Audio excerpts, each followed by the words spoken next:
What do you think about the idea of Victoria Police investigating themselves, finding such an outcome?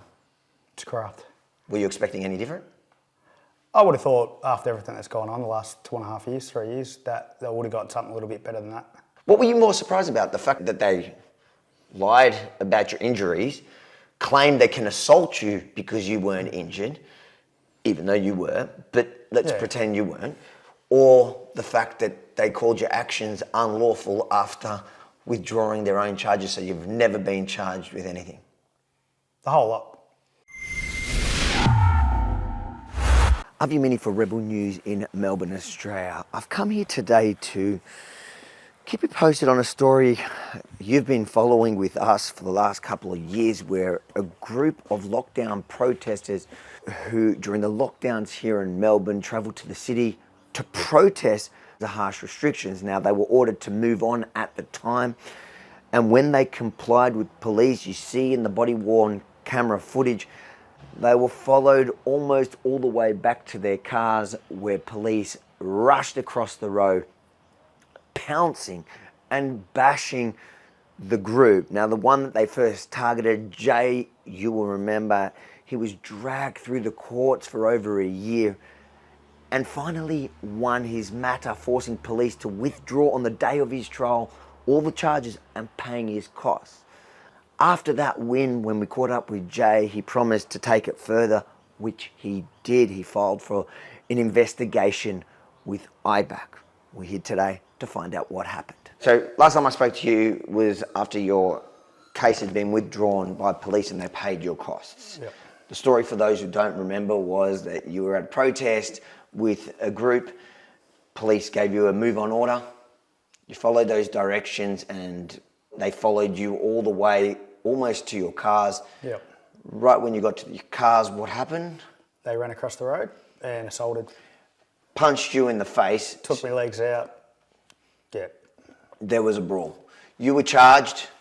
With the fray, resisting arrest, not obeying chose orders. So, and that all got thrown out. What did you do next? We filed an IBAC report to investigate the police. What happened? They asked me what was the outcome that I wanted, and I just said that I wanted the police to be investigated as it was if we did it to the police. And so as if you walked up to the police or ran across the road and punched them in the face? That's all I wanted, just a fair go for them to be investigated. So you filed that investigation to IBAC and what they said they were under-resourced and they put it to the police to investigate it for them. For the police to investigate themselves? Yep. So what'd you do?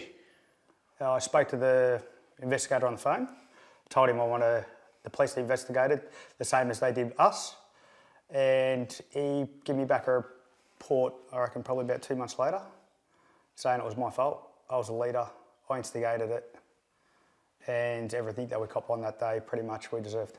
Okay, so first start with your reaction to IBAC handballing the investigation. Well, it just shows the epitome of a conflict of interest. Okay, you've got IBAC. I mean, the government's a cartel. Okay, the government chooses the judges. They choose them. They pick them. There's no separation of powers. It's the definition of a cartel. The police commissioner is appointed by the government. So there's a big issue here anyway. IBAC, it's meant to be the independent, broad-based anti-corruption commission. They're meant to be the ones that independently investigate police and government corruption. It can't be independent because they're being funded by the government. So when the government's funding them, there's no independence anymore. But in this case, he's saying, I have a problem with police. So he goes to IBAC. It's an independent body to the police. Fine. But it lacked funding. They didn't have the resources to actually do the investigation. But then they've handballed it back to police. Back to the where police. I think there's an even deeper issue. It's basically a conflict of interest on top of conflicts of interest. Okay, you've got the police investigating themselves for their own corruption. If I was a thief, a bank robber, but I can't say, hey, I'll investigate myself and I'll come back with a report as to whether or not I was actually there at the crime scene. It's ridiculous, but this is the reality. So we think that there's all these checks and balances and that they exist until you actually need to use these, all of these different mechanisms that are meant to exist in our government, and they don't. So we've got the letter here. We've got the findings from the internal review, the internal investigation of Victoria Police. Yep. And what they've essentially said here is that there was no apparent or obvious injury caused to you, and the other matters raised by you, such as the embarrassment caused to you and family, were entirely through the fault of your own actions and being intentionally present for unlawful reasons. So the first few points that I take from that particular paragraph is, one, if you assault someone and there is no injury, They were fine. then you're allowed to assault somebody. But in your case, was there injury? Yeah, I had a black eye. But that doesn't count because you identify as a person of colour, is that right? Yeah. Okay.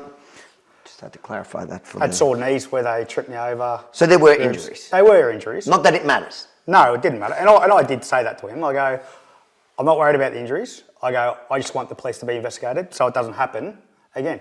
And he did ask me what will happen.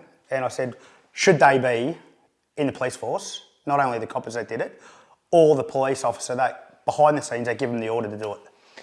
That should be investigated as well.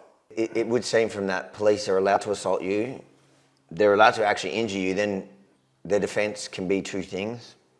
You're uninjured, even though you're clearly injured, or two, that it's your fault, you broke a law, Yeah. but we're not going to hold, we can't prove that you've broken the law. So Yeah. they haven't proven that they broke, in fact, they've paid your costs. If the state pays costs to withdraw charges, it's saying that we got it wrong. Exactly. You didn't break the law, because otherwise, 9 out of 10 times, if they just want to end it because of the, as we saw in a lot of these other cases, it just wasn't in public interest. What they did was they withdrew the fines, but each party has to bear their own costs. That's what they do. Yeah. When they pay, even for that last hearing, when they paid you costs, it is a form of admission you did nothing wrong. Yeah. But how can police now say you did something wrong? Don't know. It was actually surprising to get that and blame me for the whole lot. So I'm still being prosecuted by the police for allegedly assaulting police who actually assaulted Jay. For coming to his defence in Yeah. that same incident where they've withdrawn the charges, but they still blame him for getting bashed for injuries he doesn't have, that he does have, that I'm getting this is a very, very confusing incident to follow. Well, to make it simply put, we were targeted. I know I was targeted. I've got the body camera footage, from their own body cameras where they're literally pointing me out saying, that's Nick Patterson over there, let's get him. So I know that I was targeted. I had police come to my house in the middle of the night 5 times in a row. And the reason that they're taking me to task still is because they're keeping me on those bail conditions, which restricts my ability to travel, it affected my ability to speak as well. And they know that it's bankrupting me. Just the sheer cost and volume of work that needs to be done. They know that this is, impossible for most people to be able to afford. But it doesn't cost the police any money to take you to task and write up false charges that you haven't committed any offence. But if they get it wrong, they can investigate themselves. Well, that's true. They can investigate themselves. Or we can ask IMAC to investigate, but I don't think they're resourced enough because the same people that are causing the problems seem to be funding the people that are meant to be the transparent, third-party, independent body So anyway, it's basically a big bluff, but I'm not going to back down. We're going to go to the end. And your mate didn't back down. He fought it through to the end. They withdrew it on the last day, paid his cost for that day. Because he's a champion, that's why. He's done pretty well. And he's just exposed, I think, in this letter, the lack of any transparency, and it's mind-boggling, especially when they can just blatantly lie like that. So how do people who do want to follow this broader case, what happens with Jay and with your case, which was on the same incident, where can people find and follow all the little details on it? There's a lot more about it. Where can they find that? Yeah, so I've got a website, fightcorruptpolice.com, and I've got a Telegram. I'm not censored on Telegram, I'm not restricted. That's t.me/fightcorruptpolice. And I'm keeping people up to date with the court case. Look, I just need people to back me on this. We're going to try to get thousands of people out the front of the county court on the 1st of June. And they're trying to rob justice. and I'm not going to let them rob justice. I'm going to stand my ground. I'm going to stand in the truth to the very end. And I know that if I endure to the end, I'm going to be the one that comes off better off, the one that wins, because these people are used to pushing people around with all these false charges, and they know that we're ignorant of the law. But I've been studying the law for years. I've spent a lot of time with a few different lawyers that are friends of mine, so I have enough of a knowledge to know that they don't have the winning card in the end. If you think it's important for the world to see what's still happening in the name of health, make sure to like, comment, but most importantly, share it far and wide, because as we know, the mainstream media since the beginning of COVID have been uninterested in reporting the truth. So it's up to you guys to let the world know what's going on. And then head over to fightthefines.com.au. Check out the people that are still fighting today for what happened in the last few years through the lockdowns across our country. Fightthefines.com.au. Watch and share all their stories, and if you're willing and able, please contribute to those fights that are still going on today. Fightthefines.com.au.